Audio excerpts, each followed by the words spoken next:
अस्सलाम वालेकुम viewers, I am Mohammad Ibrahim on the platform of dimensional physics. बच्चों, आज हम डिस्कस करेंगे first year physics chapter number 2 vectors and equilibrium exercise short questions. तो आइए स्टार्ट करते हैं।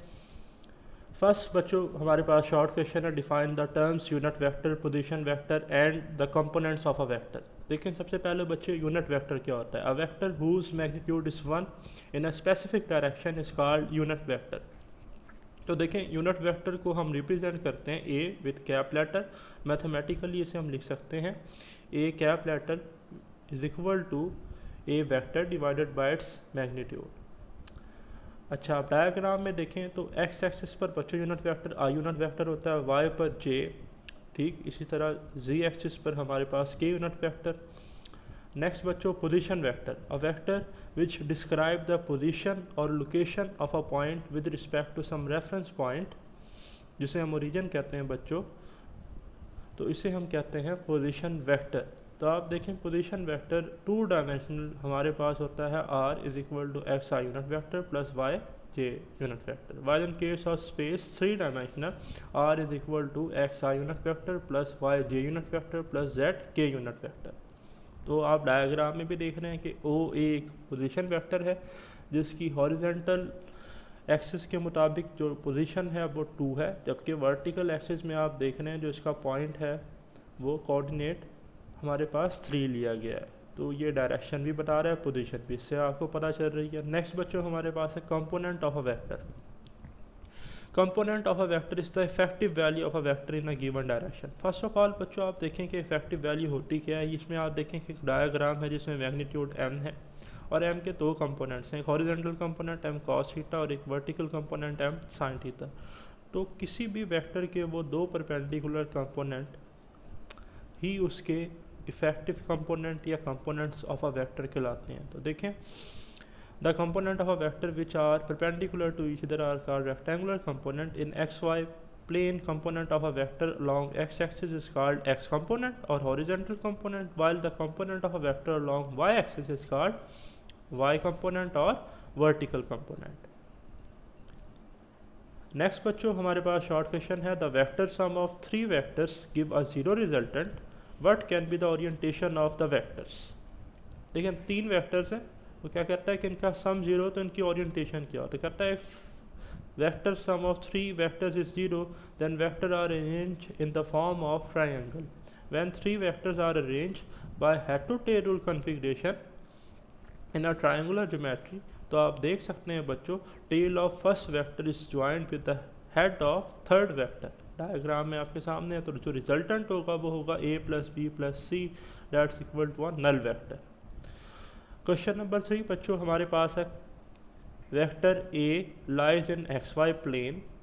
एक वेक्टर a है जो एक्स वाई प्लेन में है, और what orientation will be the both of its rectangular component be negative. For what orientation will the component have opposite sign. देखें, आंसर में हमारे पास है in x y plane there are four coordinates. हमें पता है बच्चों के चार कोऑर्डिनेट्स होते हैं। फर्स्ट में हमारे पास एक्स भी पॉजिटिव वाई भी पॉजिटिव, सेकंड में हमारे पास y positive x negative, third में बच्चों हमारे पास एक्स भी नेगेटिव वाई भी नेगेटिव, और फोर्थ में बच्चों हमारे पास वाई जो है वो नेगेटिव, जबकि जो हमारे पास एक्स है वो पॉजिटिव। तो देखें, उसने कहा था फर्स्ट में कि हमारे पास both of rectangular component have negative, तो थर्ड क्वाड्रेंट में बच्चे दोनों नेगेटिव होंगे। और सेकंड केस था हमारे पास कंपोनेंट हैव ऑपोजिट साइन। तो ऑपोजिट साइन बच्चों दो क्वाड्रेंट में होते हैं, एक आपके पास सेकंड में और दूसरा फोर्थ में। तो ये भी आपके सामने है। नेक्स्ट बच्चों, शॉर्ट क्वेश्चन है 2.4, if one of the rectangular component of a vector is not zero can it magnitude be zero, explain.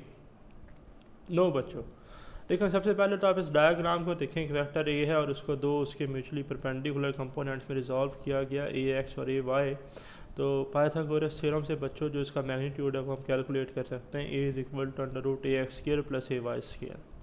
अब देखें, अगर एक कंपोनेंट जीरो हो तो मैग्नीट्यूड जीरो क्यों नहीं होता। तो आपके सामने कैलकुलेशन में अगर ए एक्स जीरो है तो आप देख रहे हैं ए वाई तब जीरो नहीं है, तो मैग्नीट्यूड तो है ए वाई पर डिपेंड करता है, जबकि जब ए वाई जीरो है तो ए एक्स जीरो नहीं है।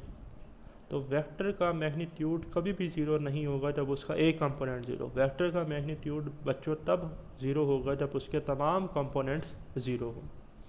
नेक्स्ट बच्चों है question number 2.5, can a vector have component greater than the vector magnitude? No, vector can not have component greater than vector magnitude. वजह क्या है आइए देखते हैं।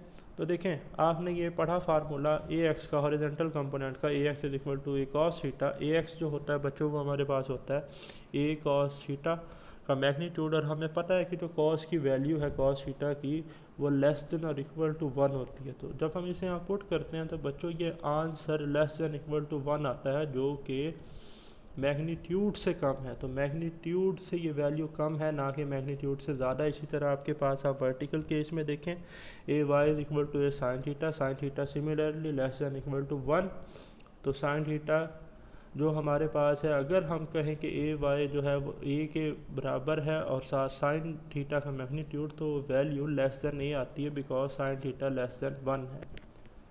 तो आप देख सकते हैं it is clear that magnitude of component of a vector is always less than और इक्वल के 1 के इक्वल भी है vector magnitude and can not be greater than the vector magnitude. Question number 6 बच्चों हमारे पास है, can the magnitude of a vector have negative value? देखिए बच्चों, मैग्नीट्यूड जो है वो आपको ऑलरेडी अभी हमने देखा formula a is equal to under root a x square plus a y square. तो इसमें जो कंपोनेंट्स हैं एक्स एक्सिस वाले और वाई एक्सिस वाले, उनका स्केयर है, और आपको पता है नेगेटिव वैल्यू का स्केयर बच्चों पॉजिटिव आता है, तो ये कभी नेगेटिव नहीं हो सकता। No, the magnitude of a vector can never be negative. Magnitude of a vector is either zero और पॉजिटिव।